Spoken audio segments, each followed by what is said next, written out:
안녕하세요, 잼블러입니다. 지난 승무패 41회차는 1등 당첨자가 나오지 않아 2월 되었는데요. 이번 42회차도 지난 회차와 같이 일본 제1리그 4경기와 K1부 리그 5경기, 그리고 K2부 리그 5경기로 구성되었는데요. 이번 영상에서는 제1리그 4경기와 K리그 챌린지 5경기를 먼저 분석해 드리겠습니다. 끝까지 시청 꼭 부탁드리고요. 그럼 첫 번째 경기부터 살펴보겠습니다. 첫 번째 경기는 제1리그 가시와와 교토상가의 경기. 리그 순위 2위와 3위 팀의 맞대결인데요. 가시와는 고베와 1대3 패배 후 베르디를 만나 0대3의 완승을 거두며 살아나고 있는 분위기입니다. 그 전에 르방컵에서 역시 베르디를 만나 16강전 1차전, 2차전 모두 승리를 거두며 확실히 가시와는 베르디에겐 강한 모습을 보이고 있습니다. 교토상가도 최근 FC 도쿄를 3대0으로 완승을 거두고 1왕배에서 나라클럽을 1대0으로 꺾으며 연승을 타고 있지만 전 경기에서 베르디에게 1대0 패배를 당한 전적이 있습니다. 상대 전적에서는 가시와가 교토상가를 맞아 1승 3무로 패배가 없다는 점에서 이번 경기는 가시와의 홈승과 함께 무승부 결과까지 예상해보겠습니다. 두 번째 경기는 가와사키와 비셀고베의 경기. 승점 1점 차의 6위와 7위 팀의 맞대결인데요. 최근 두 팀 모두 1왕배 포함 3연승을 달리고 있어 분위기는 모두 좋아 보입니다. 상대 전적에서도 막상막하의 경기 결과를 보여주고 있지만 최근에는 홈팀이 승을 가져가고 있고 가와사키의 주공격수 에리손이 부상 결장 중이지만 마르치뉴와 와키자카가 그 공백을 메우며 골을 넣어주고 있는 터라 이번 경기도 가와사키가 홈경기 무패 행진을 계속 이어가며 서로 순위가 바뀌지 않을까 예상해봅니다. 세 번째 경기는 나고야와 시미즈의 경기. 비셀고베와의 전 경기에서 자책골을 내주며 연승을 마감한 나고야. 시미즈도 간바오사카를 맞아 홈에서 비기며 아쉬운 경기 결과를 보여줬는데요. 두 팀 모두 이번 경기를 통해 분위기 반전을 꾀할 것으로 보입니다. 상대 전적에서는 지난 5월 맞대결에서 나고야가 0대3 승리를 가져간 전적이 있고 당시 골을 넣었던 이나가키, 이즈미, 시아시가 아직 건재하고 전체 6승 중 5승을 홈에서 거둘 만큼 홈빨을 받는 나고야라면 이번 경기에서 승점 3점을 쌓으며 중위권 도약의 발판으로 삼을 것으로 예상됩니다. 다음 9번째 경기는 간바오사카와 FC 도쿄의 경기. 12위 간바오사카는 시미즈와의 전 경기에서 아쉽게 0대0 무승부를 기록하며 5경기 연속 승을 못 올리고 있는데요. 상대할 FC 도쿄도 세레소 오사카를 맞아 후반 막판 골을 허용하며 연패를 끊는 무승부에 만족해야 했습니다. 두 팀 모두 최근 흐름은 좋지 못하다고 할 수 있겠는데요.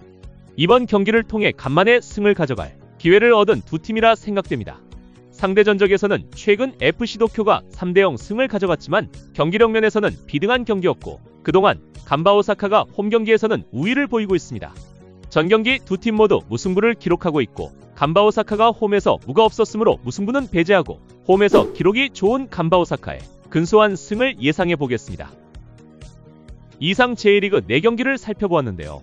순위 차이도 안 나는 팀들 간의 맞대결이 많고 이변이 많은 리그인 만큼 이번 회차도 쉽지 않아 보입니다. 영상 끝까지 계속 봐주시길 부탁드리고요. 좋아요와 구독도 부탁드립니다. 이어서 K리그 챌린지 5경기 살펴보겠습니다. 승무패 42회차 7번째 경기는 K리그 2부 안산그리너스와 부천FC의 경기. 화성FC와의 전경기에서 우세한 경기를 펼치고도 무승부에 그치며 연승을 마감한 안산그리너스. 한편 부천은 서울이랜드를 맞아 3대1 역전승을 거두며 연패를 끊는 중요한 승리를 거뒀습니다. 안산에서 새로 영입한 제페르소는 아직 적응할 시간이 더 필요해 보이고 최근 맞대결에서 부천이 3대1의 승리를 거둘 당시 멀티골을 넣었던 박창준의 활약이 서울과의 전경기에서도 두드러지게 돋보여 이번 경기에서도 충분한 기대감을 갖게 만듭니다. 전 경기의 상승세를 이어갈 부천의 원정승을 예상합니다. 8번째 경기는 성남FC와 충남아산의 경기. 충북 청주를 맞아 후반 막판 후이제 극장골로 9경기 만에 승리를 챙긴 성남FC. 반면 충남아산은 최하위 팀 천안을 맞아 후반 추가 시간에 골을 허용하며 연승을 마감했습니다.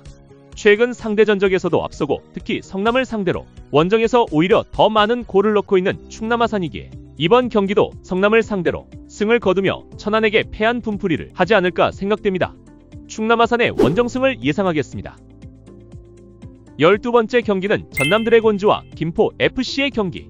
부산과의 전경기에서 우위의 경기를 펼치고도 끝내 득점에 실패하며 2위 자리 탈환에 실패한 전남드래곤즈. 상대할 김포FC는 천안에 이어 경남까지 꺾으며 리그 9위로 껑충 올라섰습니다. 상대 전적에서는 4승 3패로 비등한 경기를 펼쳤지만 기록면에서 볼 때 홈팀이 좀 더 우세한 경기력을 펼친 것으로 나오는데요. 특히 최근 전남 홈경기 맞대결에서 김포FC는 유효 슈팅을 하나도 기록하지 못하며 4대0 대패를 당한 전적이 있습니다. 최근 2연승을 올리고 있는 김포이지만 하위팀을 상대로 한 연승이었고, 전남도 브라질 출신의 발디비아와 호난의 경기력도 괜찮아 보여 이번 경기에 기대감을 갖게 만듭니다. 상대 전적에서 아직 무승부가 없는 만큼 홈팀 전남 드래곤즈의 완승을 예상합니다. 13번째 경기는 부산 아이파크와 충북 청주의 경기. 전남과의 경기에서 전반에 패신이 넣은 골을 끝까지 지키며 겨우 승을 따낸 부산 아이. 반면 충북 청주는 성남과의 경기에서 후반 막판에 골을 허용하며 3연패에 빠지고 말았습니다.